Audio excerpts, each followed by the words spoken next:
पर्वत, पठार एवं मैदान से संबंधित जितने भी क्वेश्चन बनेंगे देखेंगे इस वीडियो में। जो आगामी परीक्षाओं के लिए, यानी कहने का मतलब है कि जितने भी कॉम्पिटिटिव एग्जाम है उसमें पूछे जाते हैं। तो चलते हैं पहले क्वेश्चन की ओर शुरू करते हैं। और ये रहा आपका पहला क्वेश्चन। और पहला क्वेश्चन कह रहा है कि स्थल मंडल के कुल क्षेत्रफल के कितने प्रतिशत भागों पर पर्वतों का विस्तार किया गया है। यानी बताना है कि कुल क्षेत्रफल के कितने प्रतिशत भाग पर जो है ना तो पर्वत का विस्तार है। तो 26% जो है ना, यानी 26% पर क्या है तो पर्वत का विस्तार है। अगला क्वेश्चन कह रहा है कि पर्वत की गणना किस श्रेणी के स्थल रूपों में की जाती है। यानी पर्वत जो है वह किस श्रेणी में आता है, प्रथम की दूसरा की तीसरा। तो जो पर्वत है वह आता है दूसरा श्रेणी में, ठीक है, यानी ऑप्शन नंबर बी। अगला क्वेश्चन कर रहा है, देखिएगा, पर्वतों पर विश्व की कितनी प्रतिशत जनसंख्या निवास करती है। यानी कह रहा है कि पर्वत पर विश्व की कितनी प्रतिशत जनसंख्या जो है ना पर्वत पर निवास करती है। तो 1% जो है ना जनसंख्या है वो पर्वत पर निवास करती है। अगला क्वेश्चन कर रहा है, 4 नंबर क्वेश्चन कर रहा है, देखिएगा कि पर्वतों की उत्पत्ति से संबंधित रेडियो सक्रियता सिद्धांत का प्रतिपादन किसने किया। यानी रेडियो सक्रियता सिद्धांत का प्रतिपादन किसने किया पर्वत की उत्पत्ति से संबंधित पर। तो यह किया जॉली, जॉली ने किया। कौन किया? जॉली ने। अगला क्वेश्चन की ओर बढ़ते हैं। अगला क्वेश्चन कह रहा है कि पर्वत निर्माणक भूसनती सिद्धांत का प्रतिपादन किसने किया है। तो ऑप्शन नंबर हो जाएगा आपका डी, कोबर। यानी कोबर ने पर्वत निर्माणक भूसंति सिद्धांत का प्रतिपादन किया है। अगला क्वेश्चन करा 6 नंबर, देखिएगा, विश्व के विशाल वरित पर्वतों की रचना आज से लगभग कितने मिलियन वर्ष हुई थी। कह है कि विश्व के विशाल वलित पर्वत की रचना जो है आज से लगभग कितने मिलियन वर्ष पूर्व हुई थी। तो यह हुआ था 30 मिलियन वर्ष पहले। अगला क्वेश्चन की ओर देखते हैं। अगला क्वेश्चन कह रहा है कि नवीनतम पर्वतमाला कौन है। यानी इसमें से बताना है कि सबसे नवीनतम पर्वतमाला कौन है। तो यह है आपका यूराल पर्वत। यूराल पर्वत जो है ना वह नवीनतम पर्वतमाला है। 9 नंबर क्वेश्चन कह रहा है, देखिएगा, कह रहा है कि हिमालय पर्वत श्रृंखला किसका उदाहरण है। यानी हिमालय पर्वत जो है वह किसका उदाहरण है। तो वह उदाहरण है वलित पर्वत का। यानी हिमालय पर्वत जो है वह वलित पर्वत का उदाहरण है।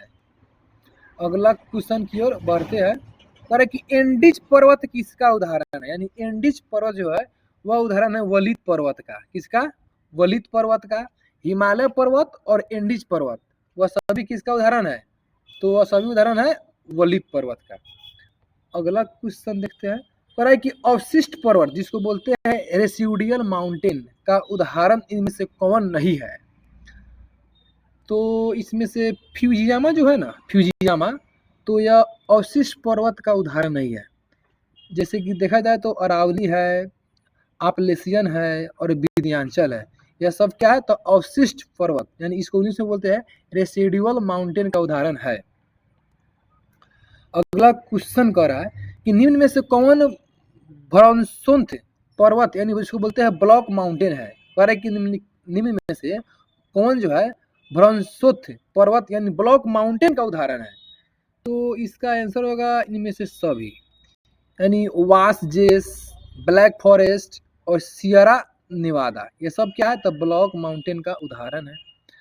अगला क्वेश्चन देखते हैं 12 number. Rockies, Andes, Atlas, Alps, Himalaya आदि किस प्रकार के पर्वत है। तो यह पर्वत है आपका वलित पर्वत। कौन पर्वत है? वलित पर्वत का उदाहरण है। आगे देखते हैं। अगला क्वेश्चन कह रहा है कि निम्न में से कौन विश्व के नवीनतम वलित पर्वत का उदाहरण प्रस्तुत करता है। यानी कह रहा है कि बताइए कि इनमें से कौन जो है ना नवीनतम वलित पर्वत का उदाहरण है।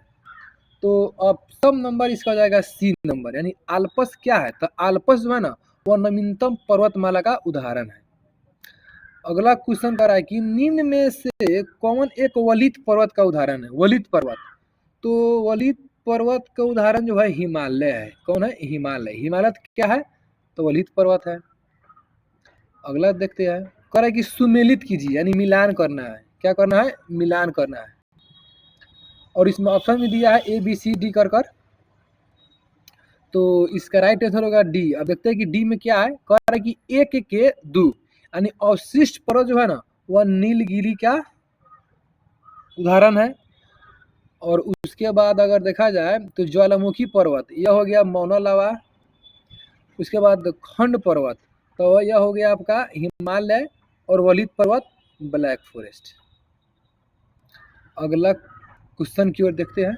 अगला क्वेश्चन कह रहा है कि हिमालय की उत्पत्ति किस भू संति से हुई है? यानी हिमालय की उत्पत्ति किस भू संति से हुई है? तो 33 से हुई है। 33 सागर से, यानी 33 सागर के मलबे के जमे होने से हिमालय का निर्माण हुआ है। ठीक है। अगला क्वेश्चन कह रहा है कि दक्षिण आल्प्स पर्वत श्रेणी कहाँ स्थित है? यानी दक्षिणी आल्प्स पर्वत श्रेणी कहाँ स्थित है? तो यह स्थित है आपका न्यूजीलैंड में है। कहाँ है? न्यूजीलैंड में है।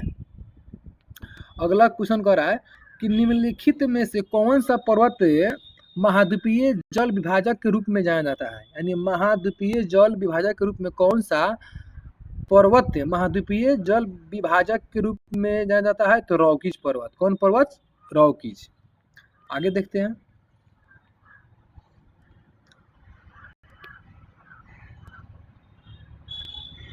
आगे कह रहा है कि विश्व में सबसे लंबी पर्वत श्रेणी कौन सी है? यानी विश्व में सबसे लंबी पर्वत श्रेणी कौन है?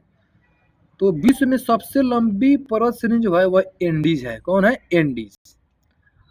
अगला क्वेश्चन कर रहा है कि ब्लैक हिल, ब्लू हिल, ग्रीन हिल नामक पहाड़ियां किस देश में स्थित है? तो यह स्थित है आपका संयुक्त राज्य अमेरिका में। यानी जितना ब्लैक हिल कहेगा, ब्लू हिल कहेगा, ग्रीन हिल कहेगा, ये सब पहाड़ियां जो है संयुक्त राज्य अमेरिका में स्थित है। अगला क्वेश्चन की ओर बढ़ते हैं। अगला क्वेश्चन कर रहा है कि पॉइंट पेड्रो अथवा पिडरूटागला निम्न में से किस देश का सर्वोच्च पर्वत श्रृंखला है? यानी पर्वत शिखर है। तो यह है आपका श्रीलंका का। कह रहा है कि पॉइंट पेड्रो अथवा पिडरूटागला किस देश का सर्वोच्च पर्वत शिखर है? तो सही श्रीलंका का है। अगला क्वेश्चन कर रहा है कि एंडीज पर्वतमाला का सर्वोच्च चोटी कौन है? यानी एंडीज पर्वतमाला का सर्वोच्च चोटी कौन है? तो वह है एकांगुआ। कौन है? एकांगुआ है। अगला क्वेश्चन की ओर बढ़ते हैं। अगला क्वेश्चन कह रहा है कि अफ्रीका का सर्वोच्च पर्वत शिखर माउंट किलिमंजारो किस देश में अवस्थित है? तो वह है माउंट किलिमंजारो, तंजानिया में है। कहाँ है? तंजानिया में है। उत्तरी अमेरिका का सर्वोच्च चोटी कौन है? यानी उत्तरी अमेरिका का सर्वोच्च पर्वत चोटी कौन है? तो यह है माउंट मैकिले। यानी उत्तरी अमेरिका का सर्वोच्च चोटी कौन है? Mount McKinley. Mount McKinley.